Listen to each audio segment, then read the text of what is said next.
How's it going, guys? It's Epsilon here, and today's video we are looking at the fastest heavy tank and quite possibly one of the most dominant super fast heavies that we have in the game, and all it has to do is just drive towards the opponents, and we're going to see that within this replay on Corellia, where this IS7 has a massive game, so stay tuned. We're going to see not only the power and speed of the tank as well as the damage potential that this vehicle has, but also we're going to see how the IS7 fares when it takes up that light tank role, considering it can go about 66 kilometers an hour, so absolutely balanced in that department as well. But either way, Corellia, a map that is certainly quite good for the IS7 if you can get into an early position on the hill area over here, where you can duke it out with a lot of the enemy opponents that might have pushed up as well from the 3 spawn up, and then you end up fighting on this area over here where you've got this ridge, and often a lot of the opponents will try and push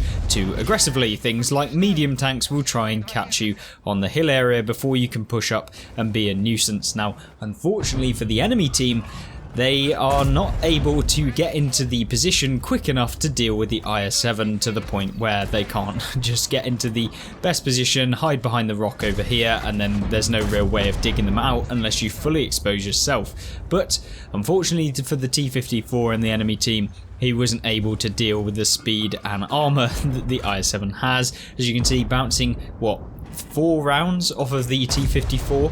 So yeah, quite unfortunate for him. Now, granted, the T-54 wasn't firing heat, which some people will decide to actually do, but nevertheless, you're seeing that the armor still holds up, and in all intents and purposes has a pretty devastating gun when you can keep it firing. You're seeing here kind of hugging and basically only exposing the side armor, as you should be doing with a tank like the IS7. Unfortunately for the AE Phase 1, he's now in a pretty precarious spot, since the IS7 only has to literally wait here for the AE to re-poke, or alternatively the artillery on his team are just going to farm him for the rest of his hit points, and they can basically just stay here and just pre-aim that area. Or alternatively, because the vehicles on his team, like the Standard B, have pushed up, he can now just push up towards these vehicles, deal with them, and then push on to the rest of the opposing team, and then hopefully come away with a victory, which is ultimately what everybody wants. But you can see here, lovely shell into the tracks of the CC, locking him down, and of course any damage done to him will be then assistance damage for the IS7, which is what you want. Any assistance, any actual damage that you can get, it's really what you want. Now, unfortunately for the CC, obviously very long reload, and maybe he may have even fired all of his shells. He's going to be at a pretty significant disadvantage against this against the IS7, and of course him trying to aim at the IS7's weak point means that it gives the IS7 long enough to fully aim at the CC's weak point, which is of course that gigantic lower plate. When you're that close, of course, as from longer ranges, the CC's lower plate becomes a little bit more difficult to deal with, but in this sort of scenario, you know, it's pretty easy. But either way, now pushing straight on towards the next opponent using that 2,500 DPM, which you can kind of expect from this vehicle. You can get it up even higher if you're using all of the crew skills. You're also then using your advanced loader, but it depends whether you want to run a ramming build with this thing. Maybe you're taking improved hardening, etc., and all of the extras that you can use on the i7 to boost up the speed. Of course, this build of the i7 isn't utilizing the speed boost from that you can get from kind of engine and stuff like that, or fuel I should say, you know, gasoline 95, but unfortunately not using that to get up to top speed past where you'd expect, but still managing to get up to about 65 kilometers an hour, which you probably wouldn't expect from a heavy tank, especially when it has the armor that this vehicle has. So yeah, really nice to see. You could probably get the IS7 up to about 70 kilometers an hour if you're using all of the bonuses that you possibly have available, but at that point you're kind of going too far in one direction that you end up sacrificing a lot in terms of damage per minute and all of the other attributes of the IS7, so I wouldn't necessarily recommend it. But either way, you're seeing now here pushing up into the middle position. Really nice position from this point in the game when you are on the defending team, because not only can you get vision onto the cap circle, but you can also then get some spotting damage hopefully on anyone that's on the hill area. And if you take the right approach, which is to come down here, they can't really shoot you back as you approach into this area. The only negative is if you spot things like the Cobra or the STRV-K here, who have pushed up and can get a side shot, but unfortunately for them, because of the Soviet side armor that the IS7 gets, they didn't even manage to pen anyway. So either way, now deciding that he's going to push heavily into the STRV-K. Is he going to go for the ram? He does indeed go for the ram, but only 100 damage. Doesn't take any damage in return, so absolutely balanced in that department. But either way, now going for what I intended to be the tracking shot on the STRV, but unfortunately didn't manage to get it. Then the friendly artillery actually hits him, which is kind of disappointing, but either way puts one into the back of the engine deck of the STRV-K. But uh-oh, the Foch 155, which is not a tank you want to be seeing, decides to come out of nowhere. He does indeed go for the shutdown on the STRV-K, and he's actually got the tracks of the Foch in the way. And unfortunately for the Foch now, he is not going to be able to shut down the IS7 in one singular shot. So even if he was to plough both rounds from the Foch into him, he's not going to die. So you have really no worries at this point, and it's just a case to farm up as much damage as possible. And only really the IS7 would get away with this sort of play where you're just YOLOing into opponents towards the end of the battle. You know, they were going to win anyway, so it's not necessarily a YOLO to all intents and purposes, but it certainly was something that you wouldn't expect from most heavies to come away with actually staying alive. So either way, 8,300 damage has been done within this replay, and there's still plenty more to be had within this Leopard, who's kind of rushing towards the northern side of the map where you've got him, and he is actually on full health, which is might be a little decent snack considering he's already on 8,500 damage done.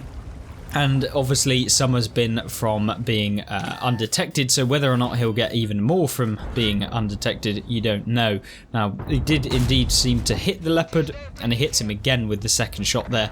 And as well, within this replay, he's picked up 3,000 assist damage as well. So yeah, not a bad round in terms of combined damage. And we'll see the post-battle result screen at the end of this, where we look at both Game 1 and Game 2, of course this being Game 1. And Game 2 is even more funny in terms of combined damage, because it's not necessarily an IS7 going in and dealing a ton of damage, although it is a very high amount of damage in the second replay, but it's also the assistance damage that the tank does as well. But you can see here, obviously the IS7 driver knows exactly what he needs to do in this sort of tank, and unfortunately for the Leopard 1, he does end up being sacrificed back to the garage.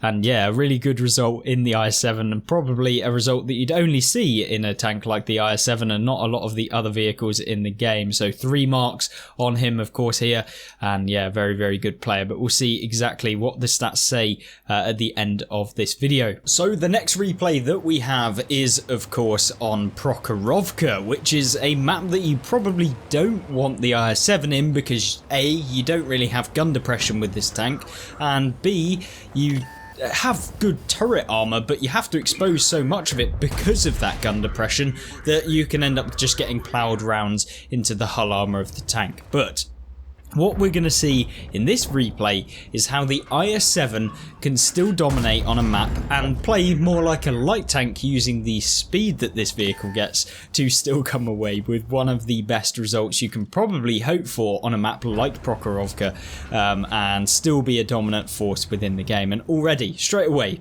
600 assistance damage, and don't worry, that's not where it stops in this replay.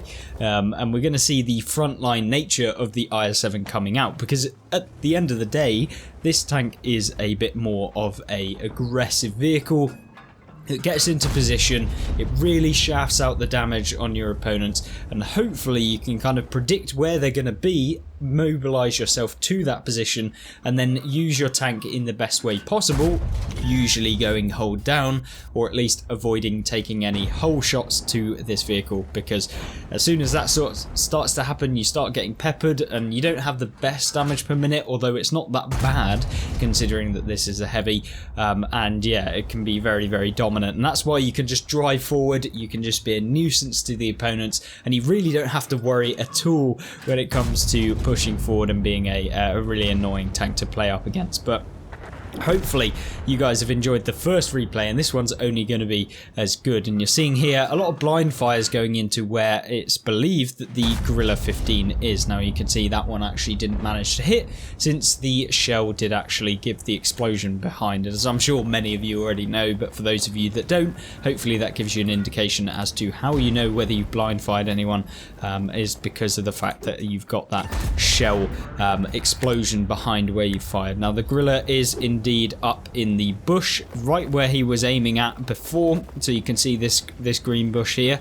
I would expect that that's where he is still currently, so you're seeing over here, hopefully we can highlight it, this one right here I believe is where he was at. So there is another one over here, so you just have to be a bit wary when playing this mid-ridge if you're playing in something like the IS7. But remember, as well as being kind of safe from these opponents here, and also you have to be aware of these, if you were to move further over to the right of where the IS7 is right here, you could get hit from the hill. So it's great positioning in terms of avoiding any damage from the hill area, because as soon as you start moving over, you are subject to getting just attacked. But remember, you can still be blind fired from the hill, it's just that they can't see you within their render range. So yeah, it's something that you have to bear in mind. Now already 2,400 assistance damage within the game, and now it's looking like the i7's thinking, well, I might as well become the full light tank within this replay. And he doesn't have full like render rate or full vision within this replay, so you can see here the green circle of course denoting the view range of the tank, and the white circle the max view range, and so he doesn't quite have what he needs to be the full IS7 scout, but he's doing a good job either way. And just being forward and having the front kind of view range for your team is just going to give you the assistance of anything that you do spot. But you can see here there's a lot of heavy tanks on the enemy team in the VKB, the Super Conqueror, the Object 277, which are probably a little bit more flexible than this vehicle on the ridgeline. Maybe not the VKB, because that's just a nightmare tank, and probably why he's on 490 hit points or just under. So yeah, I'm not surprised about that. But he does actually spot the Cobra, who's been moving up in this area here. You saw that the tree got knocked down. Obviously our player here knew that the tree got knocked down, and he was aiming over here just trying to get a shell, but subsequently also the Foch gets spotted as well, and a nice little high roll with the IS7, considering that this has 490 alpha. The 555 roll must be near the max from what I can expect, or at least coming quite a high roll anyway. Now then, the Waffle Panzer IV on the enemy team also getting high rolled, so it just seems like the IS7's alpha is like 550 as opposed to the 490 that it's supposed to be. But he's now realised that the enemy Standard B and the 140 are pushing up from behind. Unfortunately for the Standard B, he has made the mistake of fully pushing over, which you never really want to do on Prokhorovka at this point, because remember, everyone in the bushes over here, the Waffle, the Progetto, the Foch 155, the CC, they can all see in this area, so as soon as you get spotted you can get penned. Now granted, you can use this area over here where my mouse pointer is to kind of pull even further back to the point where you can't get hit from the side, but yeah, you can still get hit from the middle, and if people actually turn around and aren't bots, you can basically get farmed pretty easily and taken out pretty easily as well. Now, the RU-251 is just YOLOing in to spot everyone and hopefully get the victory for his team. But of course, when you've got a player like this IS7 here in the form of Delinu, then yeah, it's not going to happen and he gets taken out. And it's nice to see the light tank and the view range for the enemy team just be removed, and they just aren't quite the same level of scout as the IS7 is, so really nice to see. But hopefully this has shown that, you know, even when you're in a pretty dire situation, you know, when you don't have a light tank on your team, when you are pretty much the furthest forward vehicle, the Projecto 65 for some reason on the team is as far back as the artillery should be, and yeah, you're going to have to be the kind of scout for the team, and all of the tank destroyers are just camping in the bushes, which is actually quite good for the IS7, because anything that gets spotted, which is basically going to be anything that is pushing towards the opponent's team at this point, is going to get spotted. They are going to get shot by all of the TDs, and you're going to end up with a monster assistance game on Prokhorovka. So yeah, it's kind of like all of the stars aligning for the IS7 in this one. But at this point in the game, it's kind of a bit stale. The enemy team realise that this is not a good scenario to push in, and so they're kind of staying a little bit further back. But at this point, you can kind of expect our player here to actually push forward, just try and get a few shots in. You saw that the round didn't actually explode there, so we have no idea if the standard B did indeed get hit, but it could quite possibly be a round that did hit. So hopefully, fingers crossed, he did manage to hit the standard B, and he may not even be a one-shot now to this vehicle. But yeah, obviously you could potentially blind fire, but when you've got 15 rounds left and you're thinking maybe not, will there be able to be any potential carry within this game? But the FV215B183, of course the Death Star on the enemy team, gets spotted, and not particularly the best position for him to be in at this point. And you're seeing his hit points disappear as the friendlies do indeed take him out. But you're seeing now hoping to get some shells. But not only is the standard B back there, the 140 also back here, but actually the 121B, who's just landed a heat round into the back of the IS7. So at least he now knows that the 121B is also back here. But this is making it into a pretty annoying spot for the IS7 to be in. So we've just got to understand that sometimes you just can't really do a whole lot in World of Tanks, and often people will try to do something completely new. They'll try weird things to come away with a victory, and often, like, you should just do the basics so that you know for the entire time. Don't expose yourself to everyone, and don't try and YOLO 5 tanks all at once. You know, these very simple things seem to go out the window when people decide to try and carry in games. And they always end up failing, whereas this player right here knows that, you know, maybe it's just not that much that he can do at the moment. So he's just going to step back, think about it, and then go from there. Now, you're seeing him knock down a few trees here, just trying to spot for his team. This Object 277 really needs to get gone, and he does indeed actually get removed. The 121B miss or bounces, and then he spots the 263, which is nice. So what do you do against the 263 on full health, along with pretty much the rest of the entire team, who for some reason all seem to be on full health as well? Oh no, all of the rounds are coming in now. The CC on the enemy team pushing forward. It's not looking good. He's surrounded from 3 directions. He's got the CC from behind. He's got the 121B, the standard B, and the Object 140. He's got a 263. He's got a Super Conqueror. There's like 4 different directions. And for some reason, the Object 263 decides he's going to push over, which I have no idea what he's doing, because he is obviously not a bad player. He's got 2 marks, but unfortunately for him, the team at the back are actually on point, and they shut him down pretty quickly, so very nice to see. But the FV215B183 decides to come over, which is just, I don't even know. At this point, everyone's losing their brains, and he does indeed place around into the FV, and now it's time for the 140. Can he finish him off before he actually takes himself out? No, he can't, and the Object 140 is gone. Now it's coming back from where you were expecting, of course, having a Projecto 65 with a autoloader, a Foch 155 with an autoloader, and the STRV 103B, which is just disgusting in its own right, is certainly a big help to being able to come away with the victory. Now the standard B on the enemy team is indeed where the 140 was, and you can see him now reloading from what it appears like. But you can't push too much towards the standard B, because what happens then is that you're going to end up getting taken out by the Super Conqueror, who's going to just poke the ridge and use his turret and basically take no damage and come away with the loss. But unfortunately for the standard B, he is now sending himself back to the garage as well, with a lovely shell into him. But so far, you can see what happens when you're the furthest forward on Prokhorovka. 7,000 assistance damage as well as 5,000 actual damage, picking up what, 12,000 combined damage in an IS7.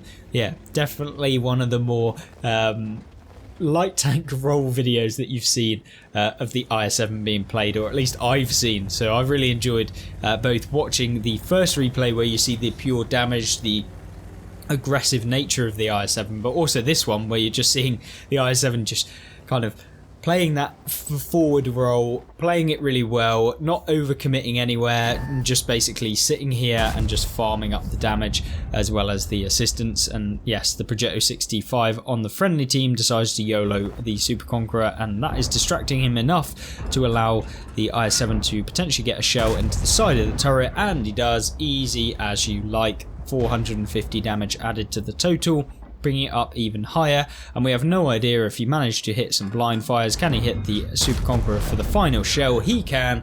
272 damage. Easy game for the IS7, and a brilliant one at that. But don't forget, let's have a look at the post-battle results screen, and of course if you don't want to watch that, please do subscribe, because these videos do take a while to edit, and of course we're going to be uploading for the next couple of weeks every single day, so hopefully you guys stick around for that and you enjoy that too. But let's have a look at the post-game results of this YOLO wagon of an IS7. So the first game that we had on Corellia was of course the highest damage game that has been done in the IS7 on update 1.19 and above, and it was of course by no means a easy mastery badge, but coming away with 10,385 damage, 5 kills, 1,582 base experience, with just losing over 124,000 on ammunition, losing 30,000 from the repair of the vehicle, 40,000 on the consumables. But even with that, because of the personal missions and of course the actual result of the tank, then 4,400 was the total money made from a 200,000 silver game. So an expensive one, but also one that still made the money back. So yeah, really nice to see from Ogre Lovers Texas 69. Yes, of course, a typical World of Tanks name coming in there. But yeah, 13,000 combined damage. What is the next one? Of course, it is the Patrol Duty Light Tank IS7 on Prokhorovka, with the Steel Wall Medal, High Caliber, Top Gun, 7 bonds, 214,000 silver, 13,330 experience, using some form of XP booster, but 1,777 base experience in the IS7, 6 kills, 7,117 damage, of course picking up some blind fires within that game easily, and picking up not only the 7,000 actual damage, but 8,146 assistance, meaning 15,000 combined damage in the IS7 as the full-on light tank. And hopefully that really showcased the IS7 and how powerful this tank can be from both the armor perspective, because, you know, picking up a steel wall is not an easy task at tier 10 since he blocks 4,000 damage, but also the fact that you can deal both at actual damage and assistance from being that speedy tank that can get forward and be the aggressive heavy that everybody wants on the team. But other than that, I hope you did enjoy this video. Make sure to like, subscribe if you did enjoy this video. If you didn't, let me know in the comment section down below what you would like me to change, but I hopefully did a good job of showcasing these two replays. And if you want to join me in some other videos, there will be one on screen right now where we look at the Object 907 just going blitz into a lot of opponents, much like this game and these games that we've showcased today. Thank you very much, and I'll join you in the next one coming soon. Goodbye.